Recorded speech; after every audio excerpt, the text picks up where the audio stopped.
It's circling. Mhm. Welcome, everybody. My name is Chris Holleran. I'm here with Andrea Ferry Daniels. And here today, we're talking about what to say to revive some dead leads. And welcome, everybody. So, reviving dead leads isn't like There's some no. magic. What's that? I was going to say there's no such thing as a dead lead if you're talking to me. You can pump something out of it, but go ahead, Chris. I digress. Andrea said there's no such thing as a dead lead, and some of you all act like you're putting together Frankenstein to try to get these old leads together. It's like, get over yourself. It's not that big a deal. So here's some things that we like to keep in mind whenever it comes to dead leads. Well, what's a dead lead? What are you considering dead? Oh, well, they didn't want to buy a house right now. Boo-hoo, cry harder. They didn't want to buy right now. That doesn't mean it's a dead lead. It just means maybe they weren't ready right now. Maybe you weren't listening to them when they said, I'm not looking until next June. Why would someone that's going to get ready to buy next June want to get pre-approved today? So something that we want to keep in mind is this really dead? Or maybe our expectations of what that lead needed didn't align, essentially. Because Andrea, you would agree, right? That a lot of people throw away plenty of good leads thinking, oh, they don't want to buy today. They're dead. Or they archive them or trap them like they had an agent. I was like, did they really have an agent, or that's the first objection they gave you and you didn't know how to handle the objection? Yeah, because if an agent was talking to me and I wanted to blow them off, I would just say I had an agent. You know, it's like going to department store. Hey, can I help you find anything? No, thanks. Not interested. Just looking. Talking with a real estate agent. I have an agent. We were just browsing. We were taking a peek at the market. It's the same kind of thing. And most people, don't know what to say and are just like, okay, this lead's dead. But, if there's a way to revive these leads or see if they really have, something that we can help them with, so that way you're not just churning out, new leads, would that be something that you're all open to? Yeah, I think we could build rapport instead of thinking about reviving them, building rapport, getting into a relationship if we want to keep with the R theme. Because if, say, for example, some of our clients are real estate professionals, not everyone is ready to buy a home or sell a home right in that moment when they're first researching it. If you're following us and you're on the automotive side, sometimes you might need to go home and talk to a spouse about it. If you're selling some other type of item, say you're selling windows and siding. My mom just told a story about this the other day. She said the sales guy stayed too long and all she wanted to do was time to talk my dad into it. They were going to do it, but they stayed for 90 minutes, Chris. 90 minutes? I'm exhausted hearing about that. Exactly. So we're going to talk today about not just reviving them, but getting back into rapport. And it starts with how you open the conversation. All right. Yeah, it starts with that. So here's what we're not going to do, everybody. I got my little keyboard thing. I'm ready to smack some of y'all on the knuckles. Here's what we're not going to do. Oh, hey, this is Chris from XYZ Realty. You were looking at homes in the past. Did you buy a home? Are you still interested in buying one? Stop it. Like that Michael Jordan meme. Stop it. Get some help. That whole opener is all about me and trying to get a sale. And for most people, when they get a call from a salesperson, their defenses go up, their walls go up. They're going to, who is this? What do you want? How'd you get my number? Now's not a good time. I'm not interested. I have an agent. They're just going to say stuff just to get you off the phone, get out of a sales call. And if you're asking if they bought a home already, more people are just going to say yeah just to get you off the phone. So we want to think about, okay, if we're really going to engage these people, what should our opening sound like if we don't have notes, if we don't have context, and if we didn't set up a next step? So Andrea, if you could hit me, for the next 2-3 minutes, just hit me with what lead source of a dead lead, and I can give them all an example of an opening. How about an old open house lead if you happen to be a real estate professional? Old open house lead. Great. And Andrea and I are near Philly. So I'm going to say Philly in a lot of these examples. Replace Philly with where you live. I shouldn't have to tell you if you live over in Boston not to say Philly. All right. So if it's an old open house lead, hey, you know what? This is making me think this is boomer as what I'm told. So we're going to do this. This is how people talk on the phone nowadays. Hey, this is Chris from XYZ Realty. We met at an open house in Philly a few months ago. Is Philly the only area you're still looking at?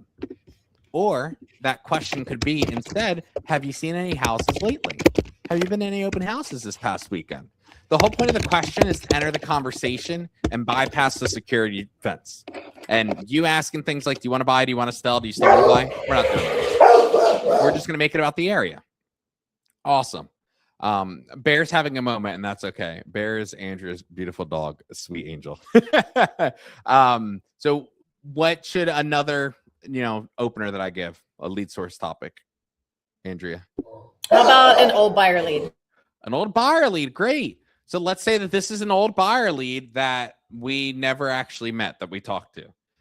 Let's say like you got it off a website like Zillow. Hey, this is Chris from XYZ Realty.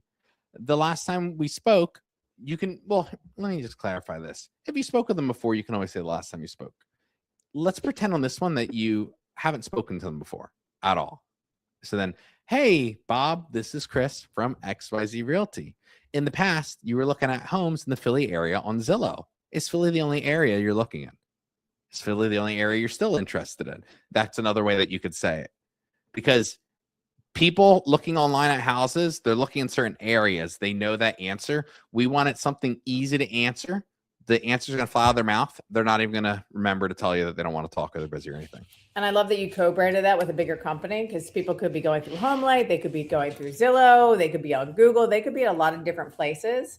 And I'm not trying to hurt anyone's ego here, but Zillow, Google, and HomeLight are way bigger than my own company. Right, or exactly. my own name. I see you're on my website. It's like, well, who are you? Exactly.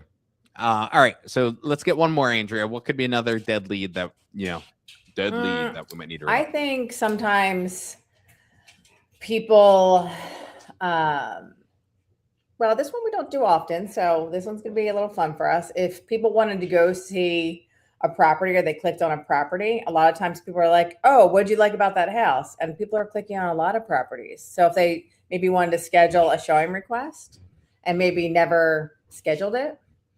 Yeah, that's a good point, because a lot of agents want to make it about that house, and it's like, it's never about the house. It's about the person. The house isn't the solution. So yeah, if someone were interested in a certain property in the past, so then that could just be, hey, this is Chris from XYZ Realty. We spoke in the past. You were interested in seeing some properties in the Philly area. Is Philly the only area you're still interested in? All of these, I'm making it about the area because they're more likely to engage with that question and be like, yeah, I was looking the area. But I'm not asking, are they still actively buying, selling, or anything like that? It's just a soft way to enter the conversation so people aren't reacting with, now's not a good time. Can you call later? I bought a home. I'm not interested, because that may or may not be true, but that's what people are going to give when they get a salesperson. Or even if you go back to an old objection, we talk about this, Chris, with interest rates, that instead of being like, hey, interest rates are dropped. Are you ready to buy now? Maybe saying something, offering information about how rates could have fluctuated and going with a micro ask, not a heavy ask into the conversation. If someone's the last time you spoke with them, they didn't want to do anything because of rates. Yeah, of course. Hey, hey, Bob, this is Chris from XYZ Realty. The last time we spoke, you mentioned you were interested in buying a home, but rates were too high at that moment. Have you seen where rates are today? Right? Have you kept up with how they're trending? Something simple. Because then they're going to answer, be like, oh, no, I have no idea. And then, oh, well, while I have it in the phone, would be helpful to talk about, how they've been trending or something. So that's essentially what we could do. But awesome. Looks like we got some examples done for you in a flash. Awesome. So not sure if it's for any of you. Andrew's going to put in the comments. We have a webinar this Wednesday. Wednesday. This Wednesday at 3 p.m. Eastern, 12 p.m. Pacific. And it's basically the fast track to getting hung up on. Why, you're pushing people away. So if chances are you're like most salespeople, you're yapping, you're yapping, and you feel the vibes are off when you're talking to these people, like they're just going to hang up on you. You might want to swing by Wednesday so we can help you identify those things and make some tweaks. And best of all, it's free. Yes, we like free, right? You always over deliver, always give more value. Something that we talk about, always give people more. More. Yeah, all right. It doesn't matter. You can give everything away for free. Only, I don't know what, 5-10% of people are going to do it. You and I know this, Chris.